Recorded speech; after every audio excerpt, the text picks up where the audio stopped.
Hey, this is Tim Schafer from Double Fine, makers of Brutal Legend, and you're watching Achievement Hunters. Hey, thank you, Tim. What's up, guys? It's Jack and Jeff from AchievementHunter.com. Today, coming to you with some more Brutal Legend stuff. We're actually dipping back in for some multiplayer. We're doing Tainted Coil. These are all the Tainted Coil units in the game. This is Diviculus's side, the big evil dude, the Tim Curry dude. It's just fun to say, Diviculus. Yeah, Diviculus. Sometimes I say it in the bathroom. So the first unit Diviculus does is the Battle Nuns, which the way his style of multiplayer is a little bit different than the other two, because he actually creates units that make more units. So like the Battle Nun, her team up, quote unquote, is making two other units, including the Soul Kisser and the Punishing Party. So this is the Soul Kisser. These little dudes who have no arms, just the creepy heads. Interesting fact about Battle Nuns, you will only see them in Brutal Legend and then in Catholic school.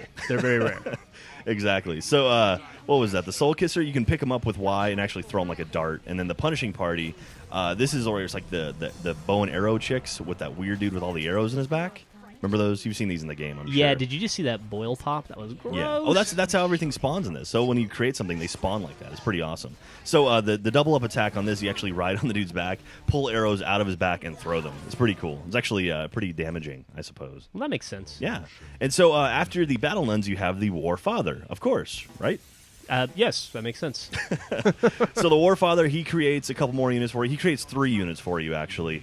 These are a little bit more intense. The Pain Lifter, the Scream Wagon, and the Skull Raker. Skull Raker is actually a pretty cool one. This is the dude who throws the big ball, and he actually bat it out of the air at enemies. You know, I'm going to go out on a limb and say whoever came up with the names for these characters was kind of a genius.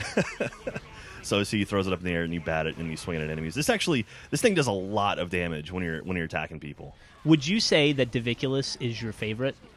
I don't know. I think I haven't played a whole lot of multiplayer. I'm about to really get into it, but I would argue yes, maybe. Is he the most powerful? Because he's the scariest. He can create units really, really fast. That's his big advantage over the other two. I can create units in 9 months. I don't know if that's considered fast. So here's the Scream Wagon. This one's actually pretty cool. This is the David Cross mobile. It's David Cross is like a guy who's being stretched out on the front of it. Let me see if I spin around. So essentially every friend of Jack Black's got to be in this game. Yeah, pretty much. And actually, so this machine here is like a buff wagon, basically. You go around and you can either do an attack buff, an armor buff, or a unit creation buff using that thing. It floats around. The name Buff Wagon sounds really dirty in an awesome way. And the Pain Lifter is like a giant trebuchet that goes around. And this is actually pretty cool because when you fire it, it fires out like this weird-looking heart thing. And you can kind of control it in the air. So here we are. We're firing one. And check that out.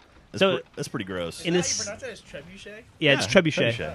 Yeah. I thought it was tree bucket. Tree bucket. It's definitely trebuchet. All right. So the Overblesser is the last of sort of the creation characters. And this is the thing from the very beginning of the single-player game, I think. That's what it is, right? Yeah. The thing that you walk down the giant skull hill. God, this game was so much fun. It really is. Dude, the character design in this game is nuts, man.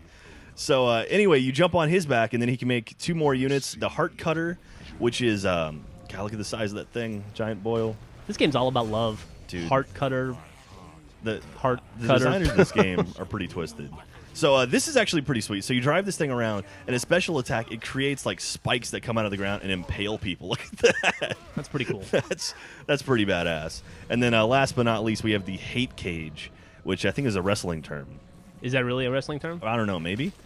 And this is the one who looks like he has a giant bloody ball sack. Oh, gross. He's inseminating his enemies right now. And then, hey, I got an achievement, Master of the Blood. Oh, yeah, when you double team with all the different units, you get achievements, which is pretty cool. So, and he just steps on shit. I feel like there's tons of damage. I feel like I need to go to church after watching this video. Oh, man, this is so awesome. So, yeah. So, anyway, those are all the different units for Tainted Coil, and we're doing all 3 of the different races, and we're doing some contests on Achievement Hunter, so go check it out. Hey-o. Hey-o.